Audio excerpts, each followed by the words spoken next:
Bonjour à toutes et tous, vous écoutez Ossium, le podcast du jeu de rôle et de ses messages, co-présenté par Brocknar et moi-même Locus. Salut Brocknar. Salut Locus. Alors aujourd'hui, avant de commencer, a-t-on des remerciements à faire? Ouais, alors on voulait remercier les gens qu'on a croisés sur Octogone. Merci à toutes et tous, c'était cool de vous voir. Et tu voulais peut-être faire des remerciements plus spécifiques de ton côté? Oui, en fait, je voulais remercier, je sais pas si je veux lister parce que c'est toujours pareil, j'ai peur d'oublier des personnes, notamment les gens qui nous ont dit qu'ils appréciaient ce qu'on faisait et qui nous ont encouragés à continuer, voilà. C'était plus ça, ils se reconnaîtront, je pense. Il et elle se reconnaîtront. On pourrait faire l'habituel merci pour les vues, merci pour le soutien, merci pour les commentaires. Ça change pas, ça continue d'avancer un peu sur YouTube qui fait n'importe quoi avec les chiffres, comme je te le disais juste avant qu'on attaque cet enregistrement, mais bon, tant pis.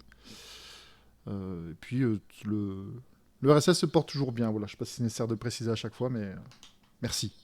Oui, et désolé aussi pour les problèmes que certains ont rencontrés avec les commentaires YouTube. C'est pas nous, on a banni personne. Il y a des petits problèmes là-dessus. En tout cas pour moi, une personne. On a essayé de regarder. Pour l'instant, c'est pas très clair pour nous d'où ça vient, mais bon, on verra. Voilà. Ouais, c'est complètement opaque même. Je pense qu'on peut le dire. Là, on a zéro niveau de modération et les commentaires disparaissent ou voilà, ils sont pas revenus encore. Donc, bon, ouais. J'ai toujours le même avis sur YouTube. Voilà. Ok. Donc aujourd'hui, je vais introduire le sujet du jour parce que bah voilà, j'avais envie de faire un petit peu un concept un peu différent aujourd'hui. Différent mais pas très nouveau puisque je l'ai volé ailleurs. C'est un peu la même idée que ce que font Célène et Alice sur du bruit derrière l'écran. C'est-à-dire qu'il y a une personne, dans leur cas c'est un jeu, mais ici ça va être un autre sujet. Il y a une personne qui présente quelque chose à l'autre et l'autre personne qui réagit et qui pose des questions. On va essayer ça. Aujourd'hui, je voulais te présenter l'OSR, Brocknar. Je sais pas si c'est quelque chose Ouais. qui te parle ou quelque chose que tu connais. Alors, je connais évidemment la dénomination. Ouais. J'ai jamais testé. Je suis pas bien sûr de tout ce que ça regroupe, tout ce que ça veut dire et quel jeu on peut strictement mettre dans cette catégorie de jeu, quoi. D'accord. Euh, voilà. Et je tenais aussi juste à ajouter que c'est pas du vol, c'est de la collectivisation d'idées, hein. Voilà. Ça n'a rien à voir, Oui, là. oui, d'ailleurs, Célène et Alice nous avaient dit que c'était une idée qu'elles avaient empruntée déjà à un autre podcast. Je renvoie les gens à l'épisode où on les a interviewés pour savoir de quoi je parle. D'accord, donc l'idée c'était un petit peu de te présenter ça. Alors pourquoi ce sujet? Parce que déjà, perso, c'est une culture de jeu qui m'intéresse. Et en plus, je pense que c'est un sujet intéressant pour explorer les angles qui nous intéressent chez Otium, au sujet des messages et des dimensions sociales, voire politiques, etc. On verra si ça. Je pense que ça peut te faire tiquer là-dessus et que tu peux poser des questions. Donc, c'est ce que j'espère qu'il se Ok, passera. On verra comment ça se passe. ok. Alors, faut noter que j'ai encore moins préparé l'épisode que d'habitude, puisque j'ai absolument rien fait. Euh, Et tant mieux. Est-ce que tu veux qu'on parte de là ou de ce que j'en connais moi? Comme ça, tu auras une idée claire et ça va aller très très vite. Mais Vas-y, dis-moi toujours. Après, je présenterai de toute manière succinctement pour nos auditeurs. ouais, ça roule. De toute façon, ça va tenir en deux mots. J'ai cru comprendre que ça voulait dire Old School Revival ou quelque chose comme ça. Oui. Ce qui soulève déjà plein de questions.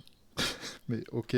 Et en gros, c'est quoi? C'est de ce que moi j'en ai compris, c'est le but étant de retrouver les vibes du jeu de rôle d'antan, ce qui ne veut rien dire. C'est mon point de vue que je donne pour Ouais, très l'instant. bien. Ce qui ne veut rien dire à mon sens parce qu'il faut tout préciser. Et on démarre globalement avec des héros de très faible niveau. Et ça, par contre, ça m'intéresse. Voilà, et les chances de survie sont faibles. Ça fait deux choses qui m'intéressent dans ce style, si c'est bien le cas. Et si j'ai bien compris, puisqu'il me semble que Célène et Alice en ont parlé dans un des épisodes. Voilà. J'ai écouté d'une oreille volontairement pour ne pas trop me spoiler sur ce qu'était l'OSR. Oui, Voilà. Et un peu, Pardon. C'est à peu près tout ce que j'en... Excuse-moi, ouais, c'est à peu près tout ce que j'en sais, là, tout de suite. Eh ben, c'est déjà pas mal. T'as déjà dégrossi quelques traits importants. Donc je vais présenter ça un petit peu plus en détail et nuance, et puis tu poseras des questions et tu réagiras, je pense. Donc déjà, moi je voulais commencer par quelque chose, c'est que qu'est-ce que c'est que ce concept, cet objet, qu'est-ce que c'est l'OSR? Donc avant même de dire ce que veulent dire les trois lettres, déjà l'OSR c'est une culture de jeu. Alors c'est pas un jeu, c'est pas un système précis, c'est pas je sais pas un groupe de personnes. C'est un petit peu tout ça à la fois et un petit peu plus. Donc, qu'est-ce que c'est une culture de jeu? En jeu de rôle, hein, évidemment, on parle de ça. Donc, je le précise quand même, hein, c'est... Une culture de jeu, c'est en fait ça recouvre, on va dire, plusieurs choses. Donc, ça recouvre des manières de jouer, un ensemble de jeux aussi, qui correspondent à ces manières de jouer. Et ça recouvre aussi une histoire, c'est-à-dire que une culture de jeu, elle apparaît à un moment, elle continue ensuite, éventuellement elle disparaît, ça arrive aussi. Voilà, c'est un peu... c'est une sorte de mouvement culturel, on pourrait dire ça comme ça. Et du coup, si on regarde ça du point de vue de l'OSR, donc OSR, effectivement, c'est un sigle, hein, ça veut dire old school. Alors, pour les deux premières lettres, tout le monde est d'accord, c'est old school. Pour la troisième, il y a des variantes. Donc, il y a des gens qui disent revival, il y a des gens qui disent renaissance, et il y a même des gens qui disent révolution. Ouf. Un mot qu'on adore ici. Carrément. Alors, donc au niveau histoire, le terme, il est apparu pour la première fois en 2004. Okay. C'est quelque chose qui est plutôt nord-américain, d'accord? Donc on parle de forums et de blogs un peu de l'autre côté de l'Atlantique. Et donc la première chose qu'on peut dire, c'est que c'est un mouvement qui est un mouvement des années 2000. Et c'est intéressant dans l'histoire du jeu de rôle, puisque les années 2000, c'est aussi La Forge, donc le forum The Forge, qui est aussi un forum américain, qui a eu ses équivalents en France comme Silent Drift. Et donc c'est une époque, les années 2000, où y a des gens comme ça qui commencent à réfléchir au game design et à ce qu'on veut, quel type d'expérience on veut avoir quand on joue à du jeu de rôle, et comment réussir à atteindre cette expérience-là par le game design, la manière de jouer, des choses comme ça. Donc ça peut inclure aussi les messages que porte le jeu de rôle, bien sûr. Mais cette réflexion, elle est plus large que ça, quoi. Donc il y a plein de manières de découper les cultures de jeu, les phases de jeu, elles sont toutes évidemment poreuses, c'est tout restrictif, réducteur et tout ça. Mais bon, c'est bien pratique aussi, quelques généralisations pour un peu comprendre comment ça se passe dans l'histoire. Donc en gros, on peut distinguer trois grosses phases. On a un peu les années 70, début des années 80, qui est vraiment le début du jeu de rôle. Ce que des gens appellent le classique. Voilà, et ce qui correspond en gros aux premières versions de Donjons et Dragons principalement. C'était ça le truc. Et ensuite, on a une deuxième phase que les gens appellent plutôt le traditionnel, entre alors 86, c'est précis, je vais expliquer pourquoi. Et jusqu'un peu, on va dire, à gros traits aux années 2000, où on a une grosse prédominance des jeux qu'on appelle traditionnels, vraiment dans le sens de Thomas Munier, à base de compétences, scénario, maître de jeu, quoi. Donc ça va être tous les jeux style, je sais pas, on pourrait dire l'Appel de Cthulhu par certains côtés, Vampire, les Warhammer, des jeux comme ça. Donc sur Tradi, il n'y a pas forcément de jet de dés, ou alors c'est un... Il y en a pas forcément. Par exemple, je rangerais Ambre, okay. Où il n'y a pas de jet de dés, je le rangerais dans le Tradi de ce point de vue-là. D'accord. Ouais, parce que tu vois, pour moi, ça dévie déjà un peu du Tradi, Ambre, mais... Ok. Parce que l'époque correspond et les grandes lignes correspondent quand même. Pourquoi j'ai parlé de 86 ? Je parle de 86 pour parler de ce qu'on a appelé la révolution Hickman, donc de Tracy Hickman, qui est une personne qui, en réponse à une demande qui existait chez les rôlistes, d'avoir un jeu qui soit plus basé sur des histoires. On avait beaucoup d'exploration de dungeon crawling avant ça, dans la culture classique, on va dire, à cause de D&D, hein. des premiers, ou grâce, ça dépend du point de vue, aux premières éditions de D&D. Et il y a eu une sorte de demande aussi pour le côté narratif, c'est-à-dire les gens voulaient participer à des belles histoires bien faites, qui aient des arcs narratifs, etc. Donc ça, vas-y. Ouais, je te coupe à nouveau. Hein, il faut me couper parce que sinon... Ouais. Oui, tout le monde avait remarqué. Donc le schisme classique versus tradi, c'est la scénarisation. On raconte des histoires en plus de juste faire du porte-monstre-trésor. C'est une caricature, mais oui. La réponse caricaturale et simple, c'est oui. Mais ça a eu des dérives, c'est-à-dire... Enfin, des dérives. Enfin, moi, je pense que c'est une dérive. Ça a eu la dérive de... quand c'est très scénarisé, on diminue beaucoup l'agentivité des joueuses, quoi. Voilà. Et ces dérives-là, notamment, pas que, mais qui ont conduit à ce qu'on a vu dans les années 2000, c'est-à-dire des personnes qui se sont dit, mais là, on n'obtient pas ce qu'on veut faire, on a peu d'agentivité, on n'arrive pas à avoir au moins ce plaisir-là de jeu, c'est-à-dire que ce qu'on fait a des conséquences, de marquer l'histoire, que le système accompagne ses conséquences, des choses comme ça, ok ? Tu peux définir agentivité oui, tu as raison. Un peu plus en avant, surtout dans ce contexte. Donc l'agentivité, ici on parle de l'agentivité des joueuses, ou à la limite des PJ, des personnages joueurs. Donc qu'est-ce que ça veut dire ? L'agentivité, c'est la capacité qu'ont les joueuses, à travers leur PJ, d'impacter l'univers de jeu, ou l'histoire qui se déroule à la table de jeu. Bon, sachant que l'histoire, c'est un terme un peu bizarre en jeu de rôle, parce que il y a une histoire qu'une fois qu'on a fini la partie, en fait. Quand on est en train de la jouer, il n'y a pas encore vraiment d'histoire. En gros, pour avoir un mot un peu plus général, c'est l'impact qu'a les joueuses et les PJ sur le contenu fictionnel, quoi. Et du coup,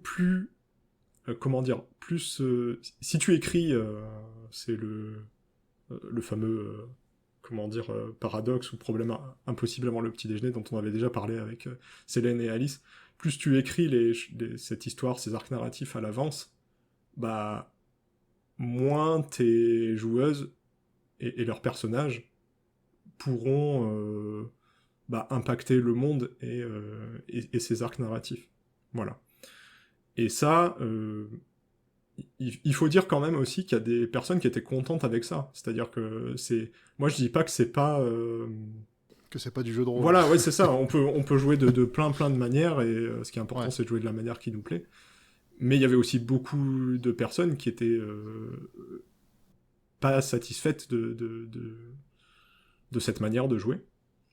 Et t'as eu plusieurs réactions à ça, et la forge, c'était beaucoup dans l'innovation, de chercher des nouveaux systèmes qui soit pouvaient générer de l'histoire, soit laisser plus de place aux joueuses pour faire les décisions sur l'univers. C'est quelque chose qui est faisable en tradi aussi, hein, je tiens à le souligner. Hein. C'est-à-dire que c'est pas parce que t'as un jeu tradi avec une fiche avec des compétences, un maître de jeu, etc., que tu peux pas avoir de l'agentivité, heureusement d'ailleurs. Et dans les années 90, il y avait plein de gens qui jouaient avec beaucoup d'agentivité et tout. Ce que je veux dire, c'est que les rôlistes n'ont pas attendu la bouche en cœur les années 2000 que la forge arrive et fasse des choses pour donner de l'agentivité aux joueuses, quoi. C'est pas mon propos, ok ? Et donc, il y a eu différentes réponses à cette chose-là, aux dérives que ça faisait, scénario couloir, ces choses-là, et bon, t'as eu la forge, j'en ai un peu parlé. Ça répondait pas qu'à ça, mais ça répondait aussi à ça. Parce qu'il y avait aussi une crise économique du jeu de rôle dans les années 2000, donc il y a plusieurs aspects à prendre en compte. Et il y a eu un peu aussi une autre réaction, on va dire, une autre manière de faire, qui est de dire, ok, mais avant 86, aussi on avait de l'agentivité. Et l'OSR, c'est un petit peu ça. C'est de dire, on va retrouver cette manière de jouer, parce que c'est aussi une manière d'avoir de l'agentivité, c'est un style de jeu qui nous plaît, qui permet à nos personnages d'avoir de l'impact, etc. C'était pas seulement ça, l'origine du truc. Donc il y a ce petit côté...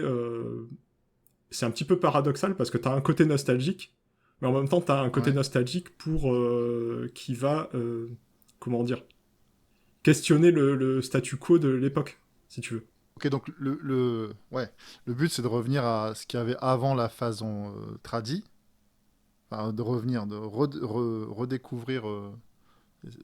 J'ai envie de parler de sensation, je sais pas trop, mais le jeu d'avant la phase tradi, c'est bien ça.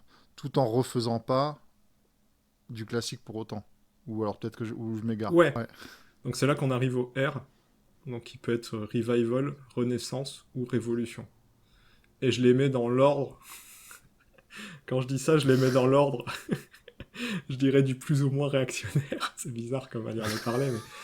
Donc, si on est dans le Revival, on est dans l'idée vraiment de reproduire quelque chose qui a existé. Mhm. La Renaissance, on comprend bien que on va le refaire, mais en twistant le truc, en le modernisant. Ce sera forcément différent, ouais. Et Révolution, ça veut dire que vraiment on va le prendre et on va changer euh, la manière qu'on avait de faire avant. Ouais, moi, ça soulève déjà des questions. C'est-à-dire que l'OSR, c'est une culture de jeu qui est construite et qui n'est pas constatée a posteriori. Ça, c'est une question. Et la deuxième question que j'ai qui arrive derrière, c'est lequel de ces trois R est-ce on s'inscrit forcément dans un des trois, puisqu'ils sont de plus en plus, ils modifient de plus en plus a priori l'expérience de jeu, selon, comme tu dis, hein, Ouais. du plus ou moins réactionnaire, tu vois.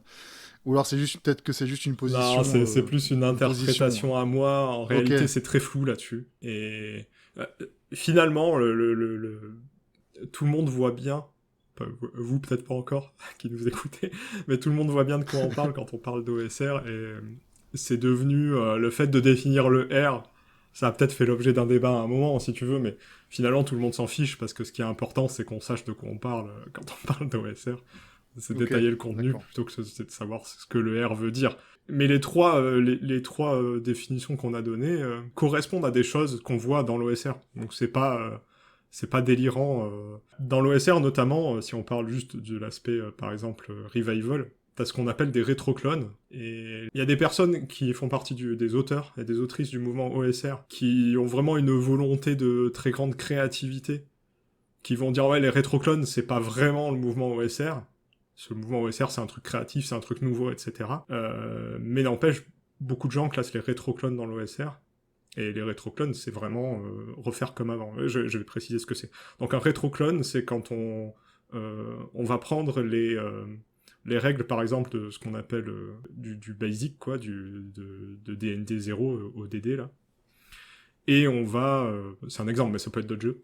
Et on va comment dire, on va clarifier le texte, peut-être le remettre en page, faire des choses comme ça, mais l'essence du truc, c'est la même, le système, c'est le même, etc. On produira la même partie potentiellement à la fin. Oui, alors bah ça reste contestable parce que dire qu'on savait comment les gens jouaient à l'époque exactement, enfin voilà, tu Ouais, vois, non. mais c'est l'idée, on peut dire ça. Voilà, donc bon, je ferme la parenthèse sur les rétroclones, etc. Du coup, bah, comment ça se définit aujourd'hui un peu? Parce que je te disais, c'est un mouvement culturel, un mouvement artistique aussi, et comme beaucoup de mouvements artistiques, et, ben, et même de mouvements politiques d'ailleurs, il a ses manifestes. Donc il y a des gens qui sont mis à plusieurs pour rédiger des documents, tu vois, d'une dizaine de pages en général, qui disent bah, l'OSR c'est ça quoi. Celui que j'aime bien, celui qui est souvent cité, reconnu, c'est un document qui s'appelle les Principia Apocrypha et qui réunit les grands principes de l'OSR. Donc j'aime bien me baser là-dessus parce que ça en recoupe beaucoup d'autres. Donc je vais pas, c'est un document qui explique bien les choses, donc on mettra la référence bien sûr, mais je vais pas le lire ni et non édicter tout, ni lister tous les principes qu'il y a dedans. Ce que je peux faire, c'est un petit résumé basé d'ailleurs sur un petit résumé qui est dans le document. Et en gros, ce qu'il dit, c'est plus on a les chances suivantes dans une campagne, une partie, disons, plus c'est considéré comme old school. Donc on a une haute mortalité. Donc ça t'en parlait. Un monde ouvert. Pas d'intrigue préécrite. Une emphase sur disons une mise en avant de la résolution créative de problèmes. Donc je précise, lui il le précise pas, mais une résolution créative de problèmes par les joueuses, plus que par leur personnage. D'accord. Il y a un aspect un peu méta, un peu ludique, tu vois. C'est-à-dire qu'on va pas trop se baser sur l'affiche, on va se baser sur l'affiche de temps en temps, mais ce que les gens qui pratiquent l'OSR aiment bien, c'est de trouver des trucs un peu malins avec ce qu'on leur raconte, avec l'environnement de jeu, etc., pour arriver à une solution. et pas juste se baser sur les compétences qu'il y a sur leur fiche, quoi. Ouais, ce que j'allais dire, quoi. Ce qui pour le coup contredit un peu le tradi du tu fais un jet de dés sous compétence et t'y arrives, quoi. Oui, tout à fait. Un système, ce qui est listé là-dedans aussi, c'est un système de récompense qui est centré sur l'exploration. Donc en général, ça veut dire qu'on va t'accorder de l'XP parce que tu découvres des secrets ou des trésors. Ah, ça peut être pour des choses un peu plus sanglantes basées sur les monstres ou les créatures que tu as abattues. Mais c'est vrai que dans les versions modernes, on tend à s'éloigner de ce genre de choses parce que bah, c'est un peu... il y a une autre raison aussi, c'est que justement en OSR, les rencontres sont assez létales. Donc en réalité, quand tu évites le combat, tu progresses mieux en évitant le combat. Donc donner de l'XP quand tu gagnes des combats, ce serait tes joueuses seraient pas leur personnel serait pas souvent récompensé en fait. Aussi, il y a comment dire, je sais pas s'il faudrait un mot moins fort, mais bah, c'est pas un mépris, une non prise en compte, on va dire, de l'équilibrage des rencontres, puisque bah, ce qu'on va chercher, c'est à résoudre les choses, contourner les choses par la ruse de manière maligne et tout. Du coup, on s'en fiche que ce soit équilibré, au contraire. Ok. Et l'utilisation de l'aléatoire, donc notamment des tables aléatoires pour générer des éléments du monde qui vont surprendre les joueuses et la meneuse aussi. L'idée, c'est que c'est... là, justement, là, ça se détache du tradi et de l'histoire des choses préécrites. C'est-à-dire qu'il va se passer des choses à la table auxquelles personne s'attend. Et l'idée de l'OSR là-dedans, c'est que bah, tout le monde puisse s'amuser, quoi. Donc ça, c'est, on va dire, côté ce qui se passe en session. Et il y a aussi autre chose, et ça, c'est important parce que ça, c'est un truc qui nous plaît. C'est la mise en avant du do-it-yourself. Ah. Et la volonté de partager son travail, et aussi d'utiliser la créativité des autres dans son propre jeu. C'est-à-dire de piocher à droite à gauche. Il y a un aspect un petit peu modulaire dans l'OSR. Comme c'est un peu tout le même genre de système, et que il y a beaucoup d'aléatoires, il y a cette idée que tu vas pouvoir piocher à droite à gauche dans plein de choses différentes que les gens ont fait pour créer ton monde de jeu et l'alimenter, quoi. Ouais, c'est littéralement le monde est à vous et vous faites ce que vous voulez, on vous donne des règles, mais n'hésitez pas à les piocher partout, quoi. Voilà. Alors évidemment, on voit bien les forces de ce truc, mais je veux pas en parler uniquement d'un point de vue enthousiaste et faire comme si ça avait que des forces. Évidemment, il y a des faiblesses là-dedans aussi, c'est-à-dire que tu peux avoir très vite, en faisant des choses comme ça, un aspect patchwork, et des parties un peu plus... certains qualifieraient ça de gonzo, c'est-à-dire c'est loufoque, quoi, tu vois, t'as des monstres qui correspondent pas entre eux, t'as des endroits bizarres, ce qui peut être cool et ce qui peut être un effet recherché, mais évidemment, ça peut avoir un impact négatif sur la cohérence. Si tu cherches à faire un monde très cohérent, une histoire très cohérente et, je mets des gros guillemets, réaliste, Ouais. bah, t'es un peu moins dans ce trip-là, quoi. Tu peux, hein, mais ça veut dire que ça va demander un effort supplémentaire. Ça demande un effort sur la manière dont tu vas créer tes tables. Je suppose que les tables, la génération aléatoire, elle est pas full random, c'est basé sur des tables, c'est ça? Oui, tu peux tout à fait... c'est ce qui est encouragé à faire. Donc là, une des formes, tu l'as compris, mais c'est pas l'unique forme, hein, bien sûr. Une des formes classiques de jeu, ça peut être le donjon, l'exploration de donjon. Et bien entendu, tu peux faire... Enfin, d'ailleurs, c'est ce que la plupart des auteuristes font. Tu peux faire des donjons thématiques, avec des tables aléatoires qui sont dans le thème, etc. etc. Et c'est ce que je fais, d'ailleurs. C'est ce que j'ai fait pour certaines choses que j'ai... commises qui sont dans la veine OSR, on va dire. Je voulais savoir si ça t'inspirait des réflexions sur le côté... parce qu'on a parlé un peu de game design et tout, et je sais que c'est pas le... C'est important, t'as compris, l'expérience de jeu, le gameplay, le game design, c'est quelque chose qui est central en OSR. Donc il n'y a pas de... Mais pour autant, voilà, déjà, je pense que ça pousse une organisation du jeu, et quelque chose à la table, qui est une organisation sociale un petit peu différente du tradi, et un petit peu différente aussi, hein, des jeux sans MJ, etc. Donc je sais pas si t'as des réflexions à pousser là-dessus. Il y a aussi le côté... je sais pas, qu'est-ce que ça t'inspire au niveau du fait de... tu vois, bonne ou mauvaise nostalgie au niveau du côté... Ouais. Parce que pris comme ça, tu vois, ça pourrait paraître, je pense que ça... Tu peux dire, ok, c'est un truc un peu réactionnaire quelque part, tu vois, au sens premier du terme. Je sais pas si ça t'inspire des questions, des choses là-dessus. Je les pose à mesure, mais... c'est marrant parce que moi ça me semble au contraire. Alors tu vois, c'est marrant parce que je trouve qu'il y a forte différence entre le nom cette culture de jeu et ce que ça m'inspire instantanément. Je me dis, en fait, tu vas pouvoir avoir du monde complètement ouvert que tu connais pas, que personne connaît à table, qui potentiellement peut être immense, en fait. Parce que c'est marrant parce que très vite, je suis sorti des donjons, en fait. Parce que moi, après, c'est pas forcément un truc que.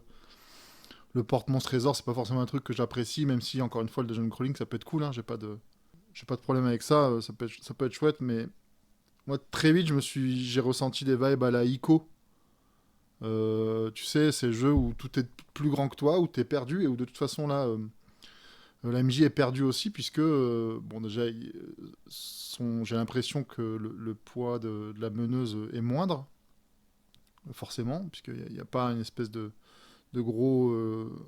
J'ai l'impression qu'on peut s'en sortir sans gros fil rouge. C'est bien ça que tu es en train de me dire, en gros. Là, on se sort des fils Ouais. rouges. Il peut y avoir une envie de raconter un truc quand même, mais qui se passera de toute façon plus par un univers et par de l'aléatoire. Et du coup, comment tu racontes des trucs en étant Ok. totalement aléatoire, quoi. En fait, ça soulève plein de trucs. Ouais, Hein. Ouais. je vais te couper parce qu'en fait, t'as soulevé déjà plein de points intéressants, comme d'hab. Je te pose une question, il y a 6 questions dans ta question. Oui. Je vais essayer de me rappeler des différents points que t'as soulevés parce qu'il y en a plein qui sont intéressants. Il y en a un que t'as soulevé sur la charge de la meneuse. Donc la charge de la meneuse, effectivement, alors ça dépend de quel type de charge on parle. Si on parle de la charge de préparation, c'est-à-dire tout ce qui va se passer avant la partie, alors évidemment, si la meneuse se base sur du matériel existant, cette charge est diminuée, mais l'OSR, ça demande de préparer des choses quand même. Hein. Donc il faut au moins que tu aies un... C'est du jeu d'exploration, donc il faut que tu aies un environnement à explorer, que ce soit un donjon ou, comme tu dis, des zones plus grandes, alors ça peut être de l'ex-crawl, c'est-à-dire une carte avec des hexagones, voilà, pour expliquer. Ce qu'on appelle du point crawl, c'est-à-dire tu as des points qui sont reliés par des routes, et c'est des points d'intérêt, voilà, tu explores comme ça. Donc toutes ces choses-là, il faut quand même les préparer, ou les trouver. Et c'est pareil, on dit les tables aléatoires, bah, ça permet d'improviser à la table de jeu, on n'a pas de taf à faire à ce moment-là, mais bon, il faut avoir écrit la table aléatoire ou la trouver avant. Quoi. Donc au niveau de la charge, je dirais en cours de partie, je suis pas sûr que t'es... Je pense que c'est équivalent à peu près à du tradi, t'as peut-être pas cette pression de vouloir ramener les joueuses dans le giron de ton scénario, vu qu'il n'y en a pas. En fait, il n'y a pas de scénario, hein, c'est ça l'idée. Par contre, t'as une autre pression, c'est que il y a une emphase sur le côté... les systèmes vont être en général assez légers. Donc il va y avoir plein de choses qui sont pas couvertes par les règles. Et là, par contre, souvent en OSR, on considère que la meneuse fait autorité là-dessus, quoi. Et d'ailleurs, souvent, on l'appelle pas meneur ou meneuse, on l'appelle... donc en anglais, ils disent referee, donc arbitre. Donc le rôle de la meneuse ou du meneur va être prioritairement de faire du ruling, c'est-à-dire, d'ailleurs on dit souvent dans l'OSR ruling not rules, c'est-à-dire c'est pas le système préétabli, c'est les décisions que va prendre l'arbitre à la table. Donc la meneuse a cette charge supplémentaire d'en gros arbitrer un peu quelles vont être les conséquences de certaines actions des PJ, quoi. Certaines peuvent être prévues par l'environnement, etc. Mais la meneuse, elle va un peu avoir le rôle d'une sorte d'interface avec le monde, tu vois. Et quand les PJ vont toucher un bouton et que c'est pas prévu par les règles, elle va devoir dire, bah en fait ça se passe comme ça, et c'est elle qui va faire quand même autorité là-dessus, quoi. Donc tu es en train de me dire que l'OSR, c'est la MJ a toujours raison. Par certains aspects, oui. Okay. Oui, c'est un peu ce que je suis en train de te dire, oui. Je le reconnais. Je le reconnais, mais c'est... Je trouve que c'est... Alors, c'est vrai, t'as cette autorité-là, t'as une forte asymétrie de l'autorité là-dessus, de l'arbitrage. Après, bon, ça dépend des tables, hein, ça peut être aussi plus ou moins négocié, tu vois, t'es pas obligé d'être... Tu peux écouter... tu vois, tu peux écouter les arguments de tes joueuses avant de prendre une décision, t'es pas obligé... Okay. Voilà. Mais...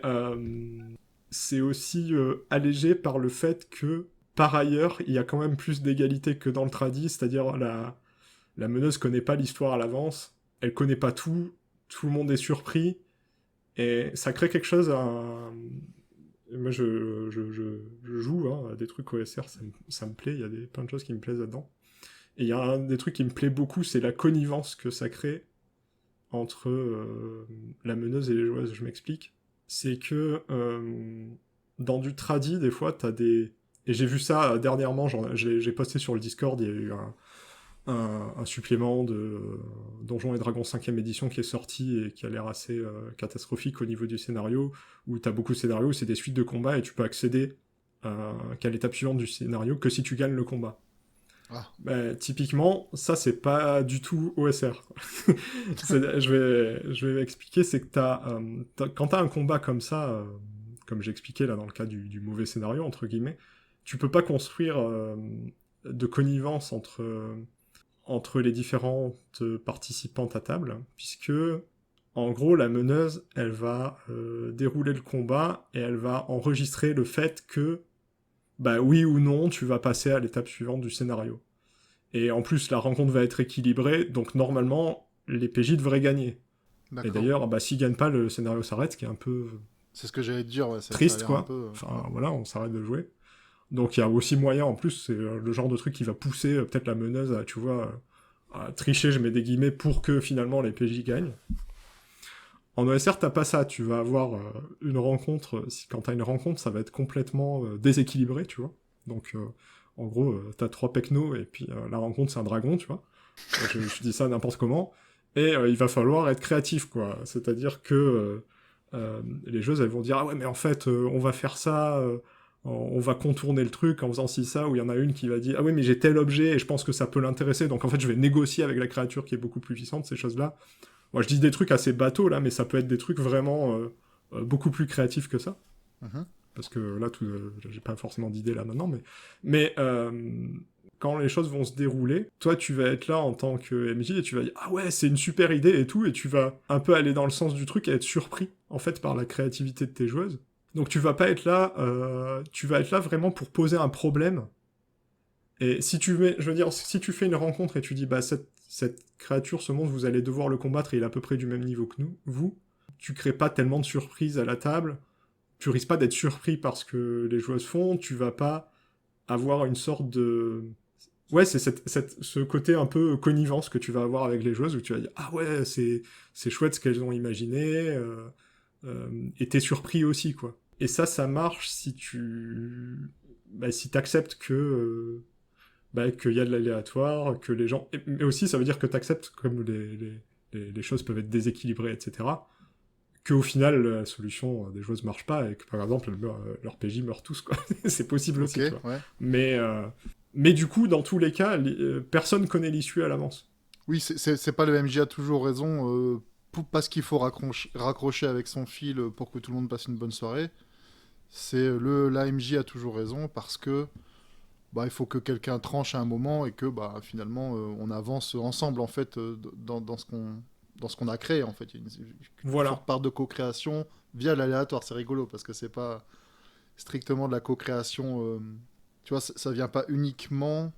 Non, c'est pas que de l'impro. C'est pas que de l'impro. Je trouvais plus le terme. Excuse-moi. C'est pas uniquement de l'impro. C'est vraiment bah il y a un truc qui nous tombe dessus. Comment on va avancer là-dessus tout ensemble autour de la table. Donc, j'adore. Donc, il y a un autre point que tu as soulevé, je vais venir dessus, où tu dis ah ouais, ça m'inspire quelque chose de plus positif, je résume ça comme ça, le contenu que le nom. Et c'est cool que tu dis ça, parce qu'il y a des gens qui ont voulu changer le nom à cause de ça. Ah.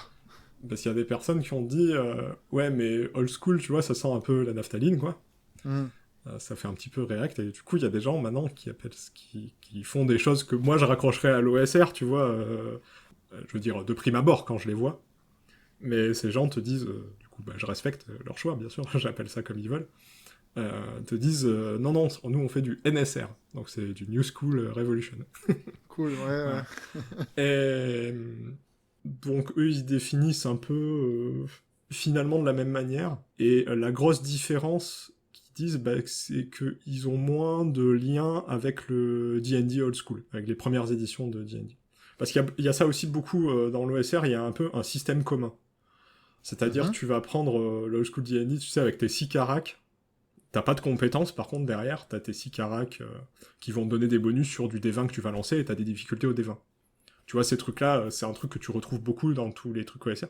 Ce qui est cool aussi, parce que ça permet un peu la modularité dont je t'ai parlé, et que t'ailles piocher les trucs à droite à gauche, et que tout est un peu compatible entre les différents morceaux, tu vois.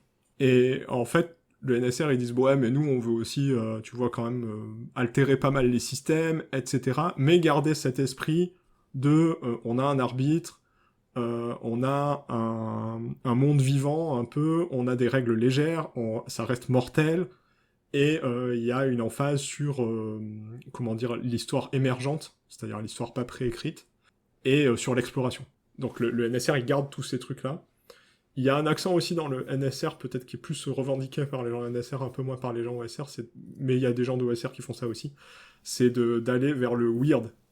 C'est-à-dire un peu cet aspect finalement un peu loufoque, un peu Gonzo dont je te parlais. Ouais. Voilà. C'est-à-dire de pas faire que une sorte de medfan à la Donjons et Dragons, mais d'aller sur des trucs un peu plus bizarres, de faire de la science fantasy, même de la science-fiction, voilà, des choses comme ça. Ouais, davantage de se laisser surprendre par les tables ou pas forcément? Ouais, aussi. Donc voilà, en fait, on a déjà écrémé pas mal de sujets juste en parlant de ça avec tes questions. Donc il y a eu des questions, si on se pose un peu, il y a l'aspect dont on n'a pas parlé. Donc là, on a parlé des aspects gameplay, des aspects est-ce que c'est nostalgique, est-ce que c'est pas nostalgique, de répartition d'autorité, on a parlé de tous ces aspects-là, c'est déjà pas mal. Après, il y a des aspects qu'on n'a peut-être pas encore évoqués, c'est est-ce que les personnages et l'univers, elles portent un message dans l'OSR? Est-ce que c'est quelque chose qui existe? On n'a pas parlé de la sociologie aussi des pratiquants et des pratiquantes de l'OSR, et ça c'est, je pense, un aspect important. Et après, on n'a pas parlé aussi de tout ce qui est la scène créative, qui est un truc super important dans l'OSR. Voilà. Ok, alors, avant qu'on attaque ces trucs un peu plus... j'allais dire théorique, mais pas forcément. Non, c'est pas. Je pense que c'est plus concret que le gameplay, peut-être. Ah ouais, bah écoute, c'est rigolo. Moi, j'ai un truc ultra concret à demander, c'est comment tu fais de l'enquête, comment tu fais du jeu d'enquête OSR. Je pense que c'est. Je peux faire la réponse brutale, t'en fais pas. Voilà, j'aime bien. Ouais. Voilà, ça. Et je pense que tu peux assumer ça. Ouais. C'est-à-dire que l'OSR, c'est plus du jeu d'exploration. Ok. Clairement. Après, ça dépend ce que t'appelles enquête aussi. Et tu peux très bien structurer ton enquête comme une exploration. Ouais, ok. C'était plus enquête, je vois ce que tu veux dire, hein, par exploration. Et pour moi, il y a toujours de ça dans l'enquête. Mais il n'y a pas de résolution de... C'est pas fait pour... Enfin, j'avais grossir le trait pour faire du Cthulhu où tu trouves l'objet à l'endroit où tu devais te rendre, puisque de toute façon, tu dois pas t'y rendre. Toi, il n'y a pas cette progression par indice et Ouais. par quoi que ça pourrait peut-être marcher, en fait. Et il y a un autre côté aussi dans l'OSR qui empêche un peu ça. Mhm. C'est que tu n'as pas... En général, en OSR, les gens veulent éviter le fameux problème du troll quantique. Donc j'explique pour celles qui connaissent pas. Mais vous allez vite comprendre. C'est en gros, t'as deux chemins, tes PJ arrivent à la croisée des chemins, toi tu veux que dans la suite du scénar, ils rencontrent un troll. Donc t'as prévu que le troll il soit sur le chemin A. Et puis tes PJ ils disent non, on prend le chemin B. Et toi qu'est-ce que tu fais? Tu dis bon le troll, finalement il est pas sur le chemin A, il est sur le chemin B quoi. Donc ça, on évite de le faire en OSR. Parce que on aime bien dire, c'est plus attaché à des lieux, c'est de l'exploration, comme je t'ai dit, donc on aime bien dire, si tu vas là, tu verras ça, si tu vas pas, tu le vois pas. Donc le troll, il est pas quantique, quoi, tu vois. Ok. Et ça, ça peut poser problème dans l'enquête. Si tu fais du jeu d'enquête où tu dois trouver certains indices, en OSR, si tu mets ça comme une exploration OSR, si les personnages ne vont pas à cet endroit, ils trouveront pas l'indice, et l'enquête n'avancera pas, tu vois. Ah, t'as plein de manières de contrer ça. Alors tu peux faire des indices quantiques et dire et tout, mais c'est pas très OSR de faire ça, tu vois. C'est pas... Tu subvertis un peu l'esprit du truc. Après, en général, ça va plus être...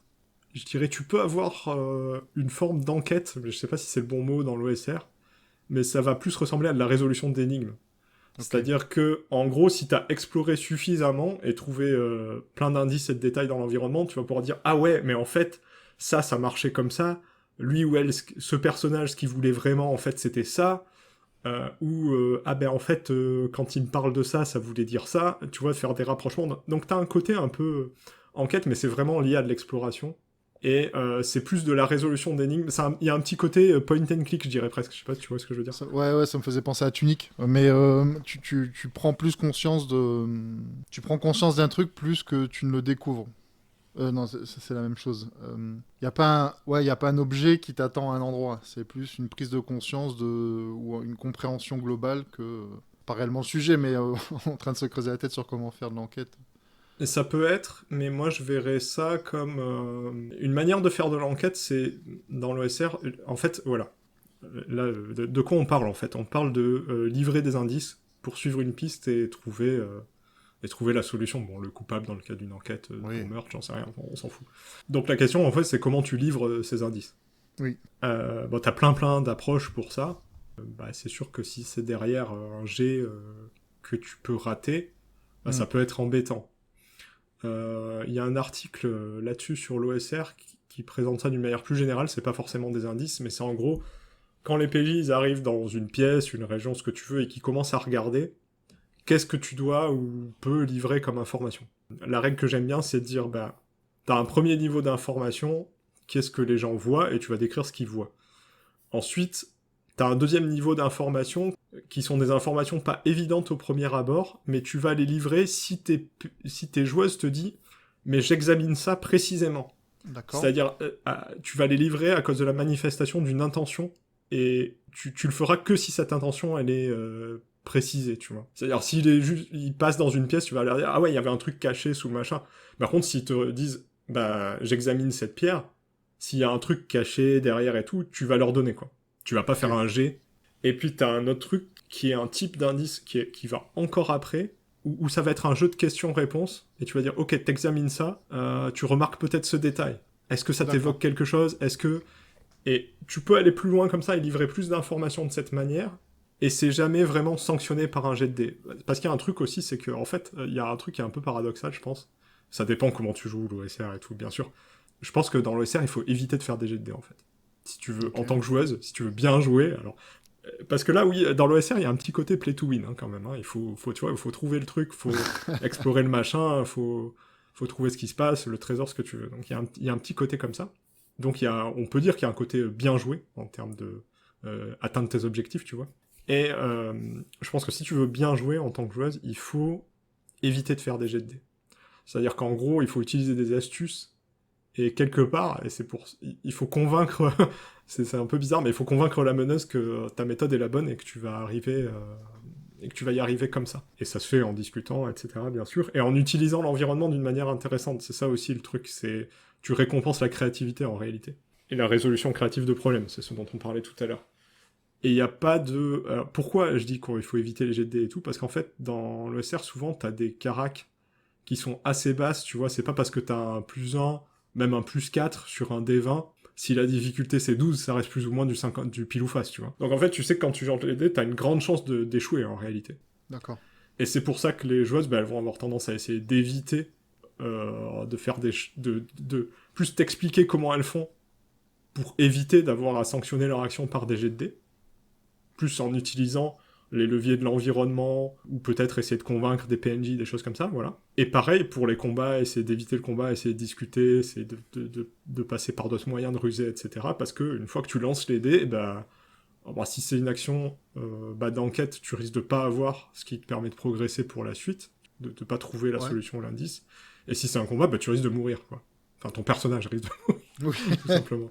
Donc il y a un peu ce côté-là. Donc je sais pas si ça répond à ta question sur l'enquête, c'est un peu une longue digression. Mais... Si, je vois ce que tu veux dire. Ouais. C'est pas fait pour, et faut voir l'enquête différemment. Ouais, c'est de l'exploration. En fait, il faut vraiment se dire ça. Vraiment, le gameplay de l'OSR, c'est de l'exploration. Je Donc... me doutais de recevoir cette réponse-là, mais je voulais la poser quand même pour. Par contre, je pense que tu peux arriver à au même effet que l'enquête par l'exploration. Il y a un effet commun aux deux. Que Thomas Munier, il appelle, mais c'est peut-être pas lui qui appelle ça comme ça originellement, mais je l'entends souvent dire ça. On parle de rétention-fascination.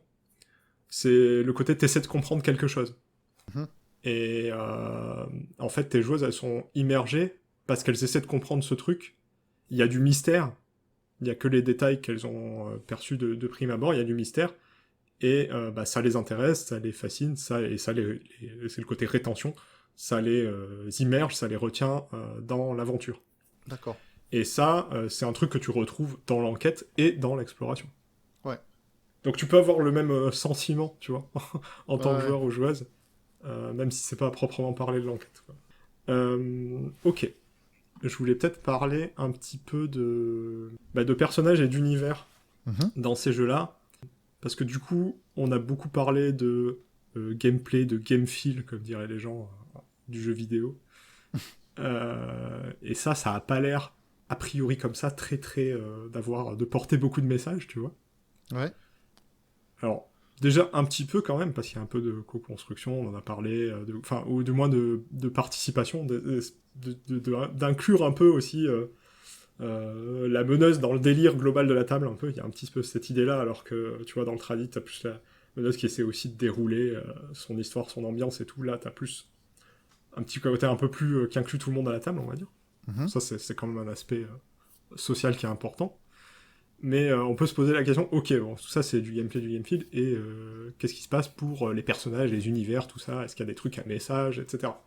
La réponse courte, c'est qu'il n'y a pas un message politique fort qui est porté par tout le mouvement OSR, genre d'un seul, tu vois, d'une seule voix, tu Une vois. seule voix. Ouais. Mais il y a quand même des choses qui sont communes dans les univers d'OSR et les personnages joueurs d'OSR. Et ces aspects-là, c'est le côté pathétique.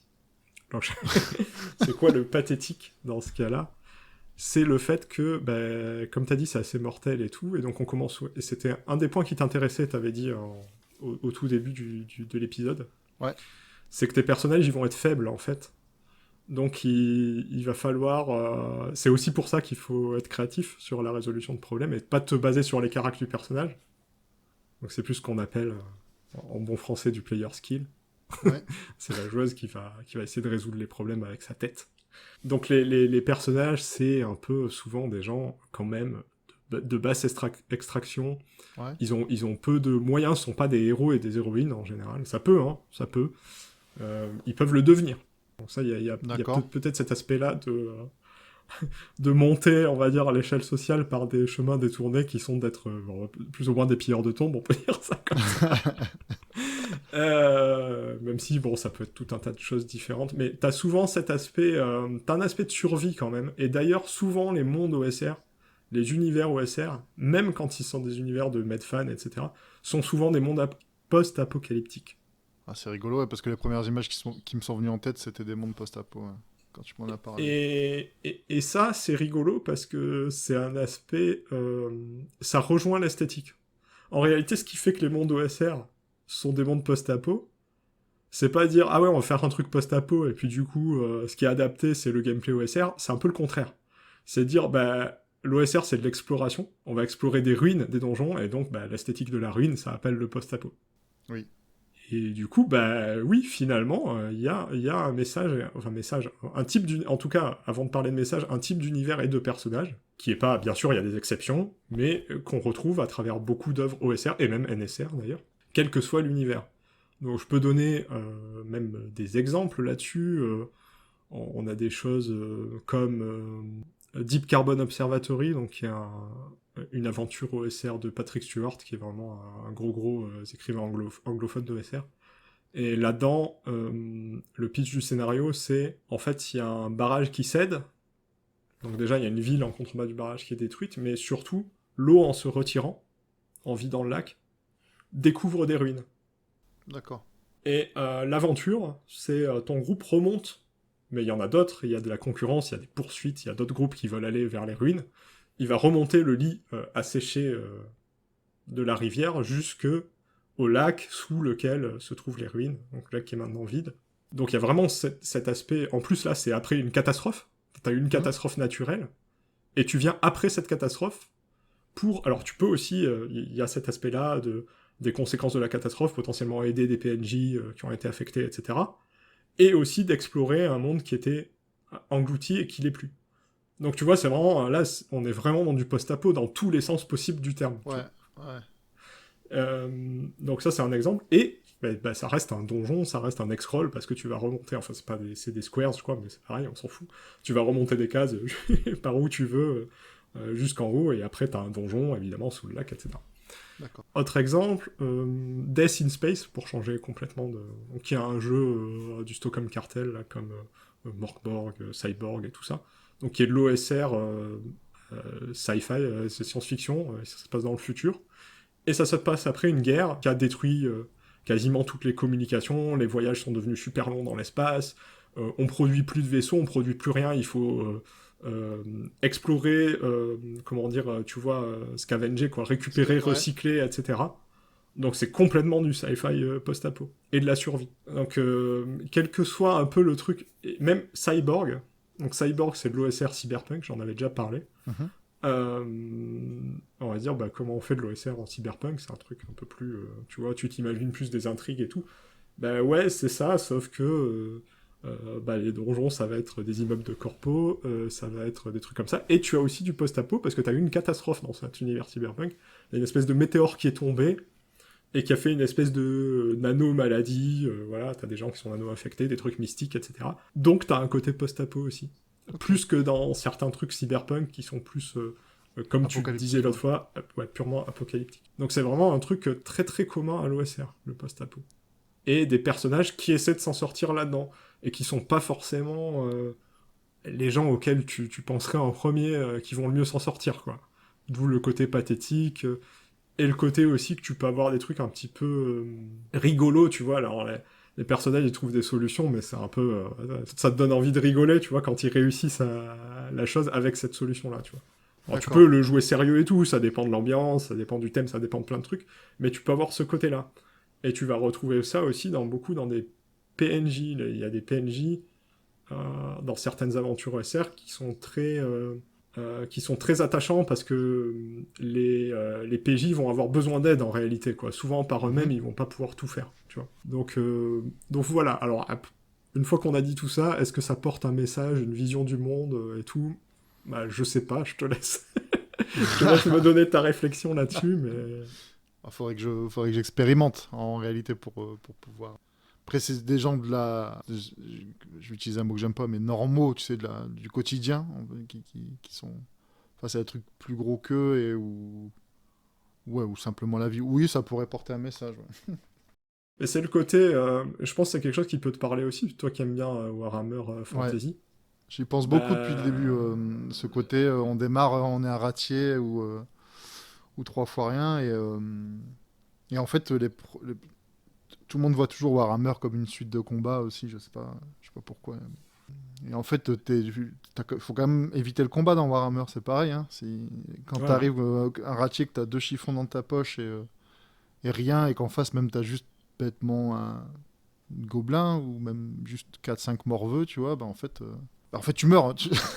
C'est simple. Et c'est en ça que j'aime bien Warhammer, je vais pas revenir là-dessus. Et donc c'est en ça aussi que l'OSR commence à très sérieusement m'intéresser à mesure que cette conversation avance. Mais je sais pas si c'est là que tu voulais en venir en parlant de Warhammer, mais Bah si, un peu, parce que oui, c'était ce trait-là qui est commun aux deux, je dirais. Mon interrogation, c'est plus est-ce que... Je veux dire, parce qu'évidemment, si on considère un seul jeu OSR ou un seul univers OSR, bien sûr qu'il va porter des thèmes et des messages. Mais est-ce que globalement, cette dynamique-là, elle porte un message? Je sais pas. Tu peux y voir un côté... Il y a peut-être ce côté qui est un peu, peut-être, dérangeant. Je sais pas si c'est dérangeant. En tout cas, c'est un peu contraire à mon idéologie, on va dire, qui a hmm, un côté quand même un peu méritocratie là-dedans, tu vois. C'est-à-dire tu pars de rien et ouais. parce que t'es quelqu'un de voilà, t'es quelqu'un de débrouillard et tout, tu vas réussir à t'élever quelque part. Et ça, Bah, c'est soit du mérite, soit de la chance, ça dépend comment tu le vois. Hein. oui c'est vrai. Tu peux t'en sortir par la chance, c'est pas forcément de la méritocratie. Hein. Et c'est vrai que d'ailleurs il y a un accent dans l'OSR qui est mis sur l'aléatoire. Il y a une Bah, sorte de moi, fatalité. moi c'est plus à ça que ça me faisait penser, quoi. T'as la chance de t'en sortir. Alors, a priori, je suppose que du coup, tu dois toujours avoir deux ou trois personnages d'avance pour les personnages qui sont autour de la table. Ou alors, en tout cas, peut-être que la création de personnages est rapide. C'est vrai qu'on en a pas parlé d'un point de vue purement pratique. Mais bah, je pense que tu dois perdre 30 personnages pour un qui passe, qui arrive à avancer, quoi, ou à s'en sortir. Et ce qui est plutôt, Alors, ce qui est plutôt pas réaliste, mais entendu dans notre monde, quoi. C'est-à-dire, on a beau te montrer les personnes qui ont réussi comme des surhommes, tu vois, en réalité, c'est qu'ils ont eu de la chance. c'est Voilà. cool que tu dises ça parce qu'il y a exactement le truc que t'as dit, ça existe dans certains OSR. Donc pour répondre déjà rapidement à ta question sur la création rapide de personnages, oui en général la création de personnages est rapide en OSR. Ok. Maintenant, pour l'histoire de... Il y en a peu qui survivent. Dans certains jeux OSR, t'as un truc qu'on appelle le gauntlet. Et le gauntlet, c'est qu'en fait, chaque joueuse démarre avec non pas un, mais un pool de PJ, hein, une ensemble de PJ, en général 3 ou 4. Et en fait, le premier donjon qu'elles font, c'est... Alors quand c'est un jeu à niveau, tous les OSR sont pas à niveau, mais tous les PJ sont de niveau 0. Mhm. Et en fait, bah, le PJ qui passera niveau 1, c'est celui qui survit. C'est-à-dire que chaque joueuse, à la fin, Ouais. elle émerge avec un de ses personnages qui a survécu. Ok. Bon, ça peut être plus ou quoi, mais en général, s'il y en a plus, bah, elle en choisira un, tu vois. Enfin, bon. Ça peut être aucun aussi, auquel cas peut-être un autre PJ qui en a eu deux, une autre joueuse qui en a eu deux, lui en file un, enfin bon voilà. Ok. Mais il y a vraiment cette idée que ouais, tu vas avoir un premier écrémage, et tu vas avoir quelqu'un qui est niveau 1 et qui est plus apte à résister ensuite.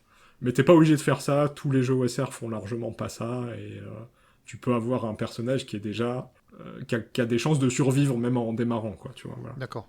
Ouais, ouais, il me semble que CN avait évoqué quelque chose comme ça. Mais alors, ce qui amène à une autre question, mais du coup, l'attachement au personnage se fait pas à la création, parce que souvent, moi, je sais que quand on crée des personnages en tradi, ou quand, en tout cas, moi, je crée un personnage, je sais pas je sais pas qui c'est mais quand je crée un personnage en tradi, j'aime bien prendre mon temps pour le créer, Ouais. parce que je m'y attache à ce moment-là. À ce moment-là, ça devient déjà une personnalité. Euh, Ouais. c'est pas je m'y attache à mesure des aventures. Là, j'ai l'impression que bah, Non. tu tu t'attaches pas tant à des. Voilà, surtout dans ce cadre-là où tu as un gauntlet, où tu as un pool de personnages, Ouais. même au-delà de ça. C'est-à-dire que tu fais des personnages qui sont du coup niveau 0 et tu sais pas si tu vas les mener au niveau 1. Tu dis, bon, bah. On Je est... pense que ça pousse à ce Ouais. côté gonzo, à ce côté un peu parfois qui peut être rigolo, de dire, bon, bah, de toute façon, là, niquer pour niquer, bah, le personnage, je vais y aller à fond et puis tant pis, je l'ai perdu, quoi. Tu vois, ça amène je pense, des pratiques de jeu qui sont intéressantes, hein. Moi, le surattachement au personnage, par exemple, et surtout en grandeur nature, c'est un truc que j'avais pas. Euh, Ouais. Mon personnage finit pas le jeu, il finit pas le jeu. C'est pas grave, en fait. On s'est amusé tous ensemble et c'était bien. Et donc, je pense qu'il y a de ça. J'imagine qu'il y a de ça. Alors, il y est pas au début, mais je pense qu'il peut naître parce que l'idée de... Comme pour tout le reste de l'univers et de tout le reste de l'arc narratif, on va dire, de l'histoire au sens large, en OSR, l'histoire d'un personnage, elle s'écrit à la table de jeu, quoi. C'est vraiment pas le genre de truc où tu vas arriver avec ton background de 2 pages quand tu crées le personnage. Non. Quand tu crées le personnage, il a un nom, tu vois, il a un nom, un genre, des habits, peut-être un trait physique particulier, un tic, peu importe, un tic nerveux, on s'en fout. Son background, ça va être, il a fait tel métier avant, et puis c'est marre, quoi, ça tient en 5 lignes. Que t'aies suffisamment pour pouvoir l'interpréter, un peu cerner le type de personnage que c'est, et tu vas beaucoup t'aider de stéréotypes pour faire ça, c'est vrai. T'as ce côté un peu caricatural, un peu stéréotypique qui existe dans l'OSR. Et après, en fait, il va s'étoffer, il va prendre de l'épaisseur, en fait, en jouant ton personnage. Oui. Parce que il va découvrir des choses, il va s'attacher à d'autres PJ, d'autres PNJ, se faire des amis, des ennemis, et aussi, quelque part, réaliser des exploits, hein, on peut dire ça comme ça, ou pas, hein, mais... Et ces choses, en fait, vont le définir, en fait, il va se définir par l'action, quoi. Ça peut créer un très très fort attachement, par contre. Et en fait, je dirais que j'avais joué avec des amis à un méga donjon OSR qui est très très très très chouette et tout, et bon, où il y avait plein de PNJ attachants et tout ça, et plein de trucs intéressants dedans. Les PJ, au début, ils sont arrivés, je pense, ils sont arrivés vers niveau 6-7, quelque chose comme ça. Au tout début, ils commençaient niveau 1, et effectivement, au début, il n'y avait pas trop d'attachement, ils avaient très très vite fait définir le background, etc.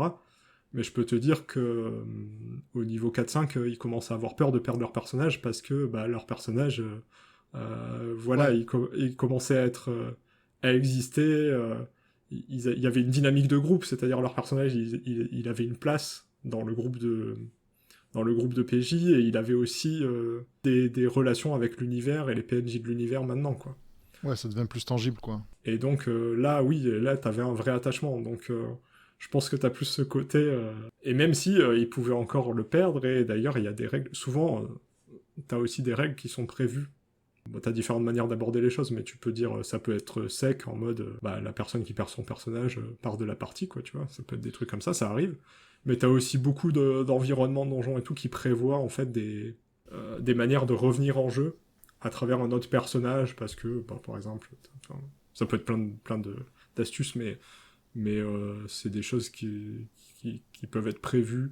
D'ailleurs, c'est des choses qu'en général, je prévois même quand je fais du tradi, parce que j'aime bien jouer très létal, même quand je joue du tradi. Soit tu vas prendre un PNJ, en fait, tu vas incarner un PNJ, peut-être auquel t'es attaché ou quoi. Il peut y avoir des choses comme ça. C'est prévu dans des systèmes de jeu, même tradi, hein, comme, je sais pas, dans Alien, t'as une mécanique comme ça qui est prévue. Hein, c'est-à-dire, en fait, dans les scénarios, on va dire, courts du jeu de rôle Alien, si tu perds ton PJ, il est prévu que tu le remplaces par un PNJ, en fait, qui est aussi dans l'histoire. Donc t'as une sorte de réserve. Et j'avais fait ça aussi, j'avais fait une petite campagne de Symbaroum où, en fait, les PJ, vraiment, t'explores la forêt de Davokar, là, qui est dangereuse, patata. Et les PJ, ils avaient formé un groupe, ils avaient recruté, en fait, des PNJ pour venir avec eux. Et je crois qu'il y a eu il y a des PNJ qui sont morts, et il y a aussi des PJ qui sont morts et qui ont repris des PNJ. Oui, ça permet de déjà être intégré à l'histoire en plus, de manière. Et oui, au en groupe plus. Et aux dynamiques, et oui, ça. On peut peut-être parler, si t'as pas d'autres sujets là-dessus, de la sociologie de qui sont les gens qui font de l'OSR. Ouais. Alors, on va pas se mentir. À la base, c'est quand même beaucoup quelque chose qui vient d'outre-Atlantique, poussé par des hommes blancs d'un certain âge qui ont connu l'époque du jeu classique. Donc il y a une part de ça, c'est vrai. Il y a aussi beaucoup de jeunes créateurs et de jeunes créatrices de différents horizons. En fait, comme tout mouvement qui est assez facile à intégrer, je vais expliquer pourquoi ça peut être facile à intégrer. D'un point de vue, je parle purement technique, purement créatif. Ouais. C'est facile de s'y raccrocher. Je parle pas forcément d'un point de vue sociologique. Comme il a fini par s'ouvrir au fil du temps, et maintenant tu as des profils sociologiques beaucoup plus variés dans l'OSR. Il y a eu une époque où vraiment ça a été vu comme un truc vraiment réactionnaire, mais cette époque elle est passée. À un moment, il y a une sorte de pic. Les gens ils se sont dit c'est cool et tout, voilà, il y a de plus en plus de gens qui parlaient de ça. Puis à une époque, il y a eu des affaires qui ont éclaté, et des gens qui se sont révélés, qui sont sortis du bois, qui sont révélés être des gens assez réactionnaires, tout ça dans ce milieu. Mais qui n'étaient pas une majorité, tu vois, qui étaient quelques personnes. Du coup, ça a fait un peu de bruit. Le milieu a aussi un peu fait son ménage. Ça existe toujours, évidemment, mais comme dans le tradi, comme partout, quoi. Et depuis, ça c'est vraiment pas vu... Après, il faudra demander aux gens, mais c'est pas vu globalement comme un truc réactionnaire, quoi. Mais du coup, ça viendrait quand même un peu d'une certaine forme de gatekeeping. Est-ce que l'OSR naît d'une volonté de garder le jeu de rôle comme il était avant, du coup, et du coup, faire du gatekeeping, quoi, ne pas l'ouvrir à la base, et bon, ça leur a échappé, et c'est tant mieux. Est-ce que tu crois qu'il y avait ça, ou est-ce que c'est... Non, je pense pas, et je pense qu'en fait, c'est pas forcément une volonté, c'est-à-dire que je pense que c'est plus facile de faire sur du... Comment dire ? En fait, quand t'as quelque chose qui est déjà compliqué de base techniquement. Par exemple, si tu prends, je sais pas, l'univers du World of Darkness, Vampire et tout ça, ça peut être considéré comme compliqué quand t'es débutant, parce qu'il y a beaucoup de lore, beaucoup de trucs que tu connais pas et tout, et puis il y a des gens qui sont... en général, quand quelqu'un va t'initier entre guillemets à ce genre de jeu, ça va être quelqu'un qui connaît bien, donc tu vas être intimidé, etc. Ouais. Donc là, quand tu pars de cette base-là, je parle d'un point de vue purement technique, là, je parle pas encore d'intention ou de quoi que ce soit, c'est plus facile d'installer un gatekeeping. Oui. Parce qu'en fait, déjà, t'es gatekeepé par la complexité du bousin. De fait, ouais. L'OSR, c'est plus compliqué parce que c'est simple. En fait, c'est simple à comprendre comme approche. Ça permet aussi de faire la transition après vers le côté créatif et le côté vraiment la grosse ébullition créative qu'il y a autour de l'OSR. C'est que finalement, l'OSR, c'est facile de créer des choses dans l'OSR. Tu peux créer des créatures, le système est simple, donc t'es pas obligé d'avoir des stats de fou et tout. Et en plus, ce que tu vas, comme je t'ai expliqué, une créature, un monstre ou un allié, peu importe ce que c'est, d'OSR qui est intéressante, ça va être un truc qui a des mécaniques narratives intéressantes. Et les mécaniques narratives, c'est quelque chose qui est pas dur à faire techniquement. C'est-à-dire, tu dois pas équilibrer avec des tableaux de chiffres compliqués et tout. Tu dois dire, ah bah oui, ce truc-là, il a tel pouvoir qui est marrant, telle faiblesse qui est rigolote, et t'as ton truc, tu vois. Ouais. Le côté gonzo, le côté loufoque et tout, ne te gatekeep pas aussi sur le côté, il faut être sérieux, cohérent par rapport à un lore préétabli et tout. Tu n'as pas ça, tu n'as table aléatoire, c'est 20 lignes, t'imagines des trucs, des objets rigolos, tu remplis, tu fais une table aléatoire. Donc le côté créatif, c'est vachement accessible, finalement. vachement ouvert d'un point de vue technique, je parle. Parce que t'as pas toutes les contraintes d'univers, de cohérence, de mécanique que tu peux avoir dans d'autres jeux de rôle. Et donc du coup, oui, les gens de l'OSR originel pourraient peut-être, certains le voulaient ou le veulent, je sais pas, faire du gatekeeping, mais en fait, ils peuvent pas. Oui. Ça parce que c'est trop facile de faire de l'OSR. Ok. Tu vois ce que je veux dire? Du coup, t'as une scène créative en OSR qui est, de fait, très, très ouverte, très, très variée. Beaucoup de DIY puisque c'est facile de faire. Un côté un peu punk aussi, parce que c'est des gens qui savent pas forcément faire, tu vois, mais ils proposent des trucs. Et comme t'es pas obligé de... Je veux dire, il y a des trucs OSR, tu regardes honnêtement, Vault of Varns, un truc comme ça, c'est un truc qui est super connu en OSR et qui est top, qui a un setting vraiment génial et tout. Et honnêtement, c'est distribué sous forme de zine, alors t'as des PDF aussi. La maquette est pas dingue. Le mec, il fait des dessins un peu pour illustrer, mais les dessins, le mec, il sait pas... Enfin, voilà, j'insulte pas en disant ça, mais c'est pas un super dessinateur et tout. Mais en fait, on s'en fout parce que l'univers, il est tellement cool. Tu vois, t'as le côté vraiment que tu te dis, tu vas pouvoir... t'as beaucoup de barrières à l'entrée qui n'existent pas, en fait. Et t'as pas le côté aussi même de maîtriser au niveau du texte.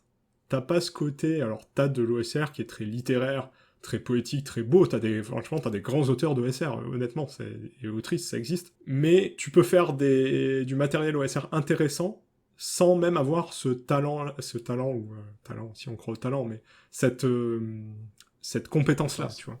T'es pas obligé d'être un super auteur, un super écrivain, un super dessinateur pour faire des trucs qui sont rigolos à jouer, intéressants à jouer en OSR. Oh. Donc ça, c'est cool. Après, y a des gens, à force d'être obsédés par ça et d'en faire, ils deviennent compétents là-dedans, et t'as des trucs en OSR qui sont incroyables, quoi. Mais de base, tu peux faire beaucoup avec peu, en fait. Il y a cette idée-là aussi, quoi. J'avais posé une question volontairement provocatrice, mais... Vas-y. Auquel, de toute façon, j'ai déjà potentiellement moi-même des réponses, mais alors pourquoi est-ce que je ferais autre chose que de l'OSR? Puisque c'est facile, c'est accessible. C'est peut-être un peu mon point de vue punk dans l'âme qui fait ça. Tu sais pourquoi est-ce que...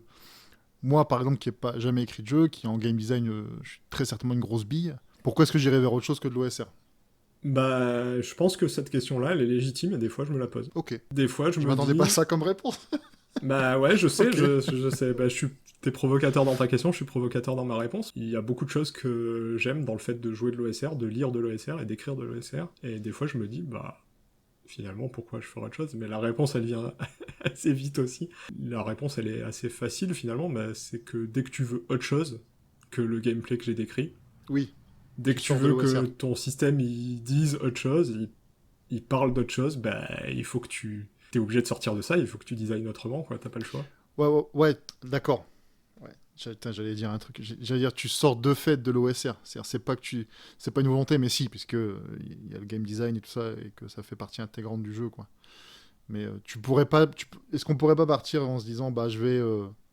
Vas-y, j'écris un truc et par défaut, c'est de l'OSR. Et te rendre compte à mesure que tu l'écrives que l'OSR est pas suffisant, trop petit. Enfin, j'aime pas, hein, ça met des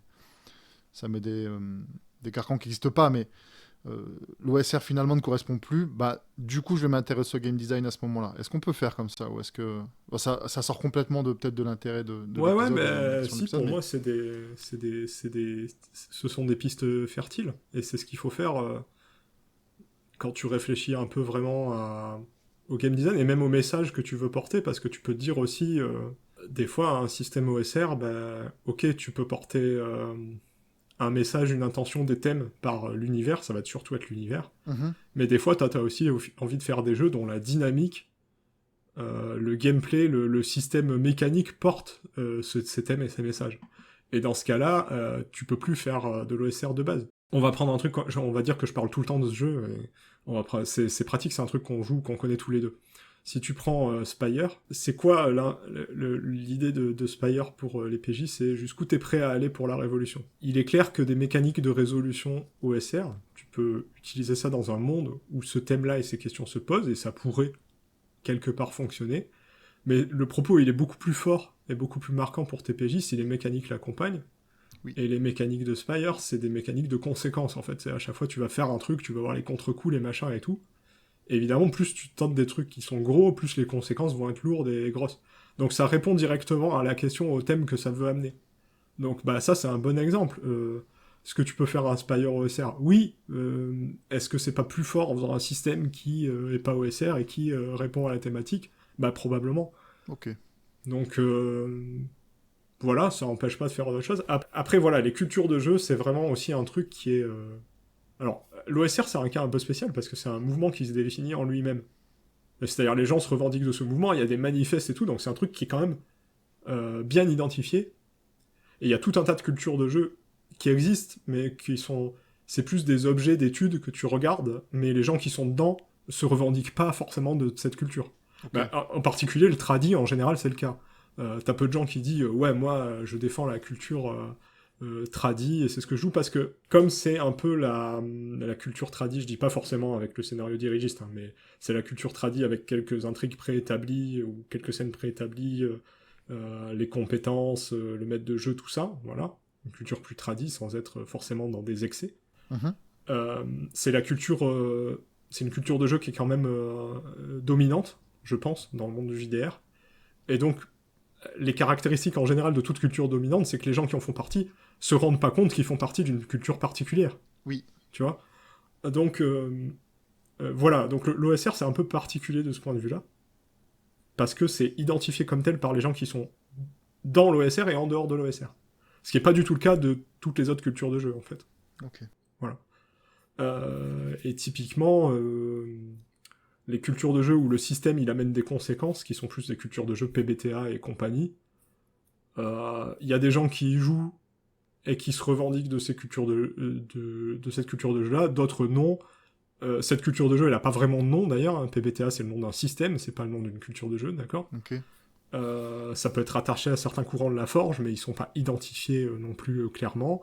Euh, Vincent Baker, le gars qui a inventé Apocalypse World, donc qui a inventé le PBTA, il a aussi écrit d'autres jeux qui sont pas du tout en PBTA, mais qui peuvent être attachés, tu vois, à cette culture de jeu à laquelle lui il appartenait et qui est pas nommé. Donc tu vois, on voit que sur les autres cultures de jeu, c'est souvent un peu plus flou, quoi. Donc c'est pour ça aussi que je veux pas faire.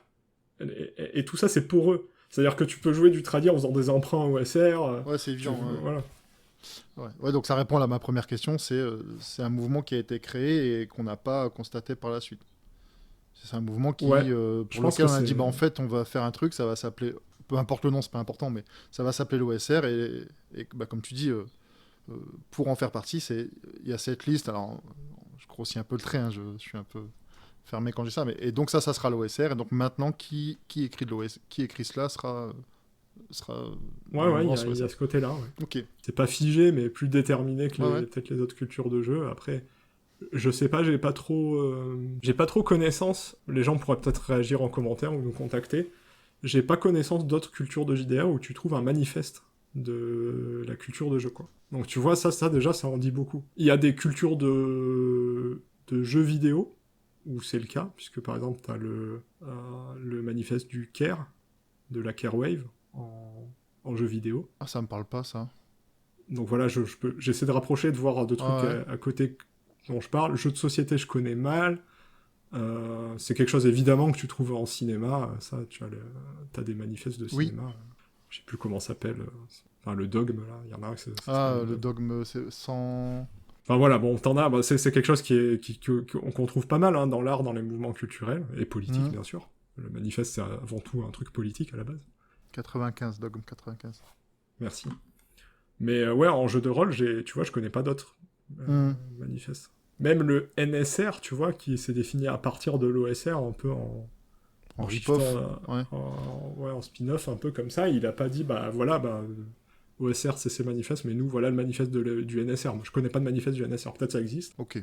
Mais c'est pas aussi arrêté. Ouais, et je pense qu'il y a aussi un truc, c'est qu'il y a une volonté, et que peut-être ça manque à certaines autres cultures de jeu, c'est de reconnaître et comprendre ce à quoi on est en train de jouer, et d'être transparent là-dessus.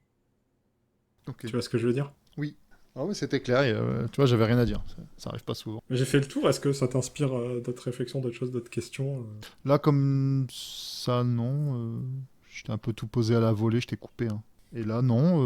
Alors ça, sûrement, je vais dormir dessus et il y a plein d'autres questions qui vont venir. Mais Disons que c'est dégrossi, quoi. Je vois un peu mieux à quoi j'ai affaire.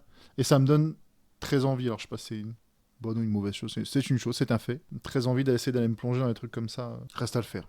Voilà, comme à chaque fois que j'ai envie de faire un truc. Hein. Ce sera fait.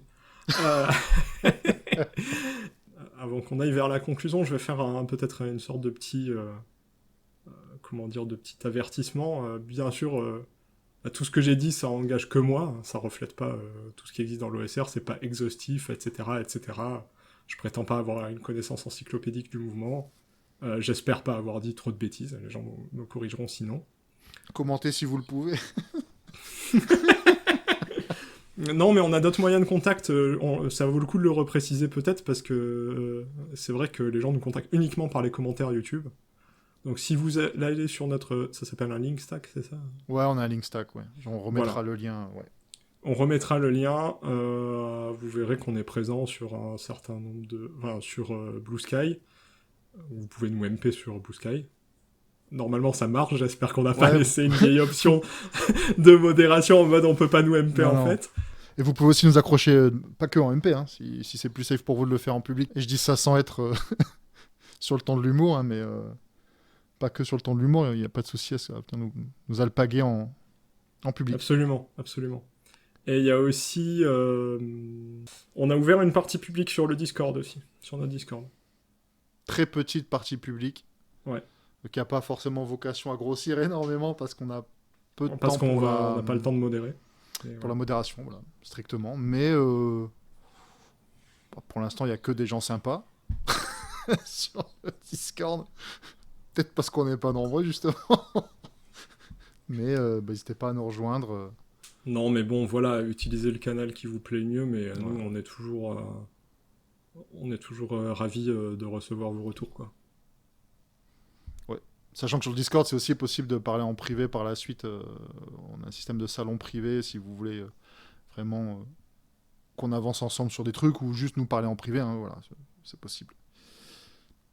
Donc voilà, j'ai fait mon petit avertissement. Et ouais, peut-être, qu'est-ce que t'as pensé, Brocknar, de ce nouveau format ? Est-ce que tu penses que c'est quelque chose qu'on pourrait refaire à l'avenir ? Peut-être avec aussi toi qui me présente quelque chose ou, Non, mais c'est toi l'érudit. Moi, j'apprends en t'écoutant et même juste en te regardant des fois. Quand tu oublies d'éteindre ta caméra, j'apprends. Moi, j'ai bien aimé. Ça m'a encore plus allégé le travail que d'habitude.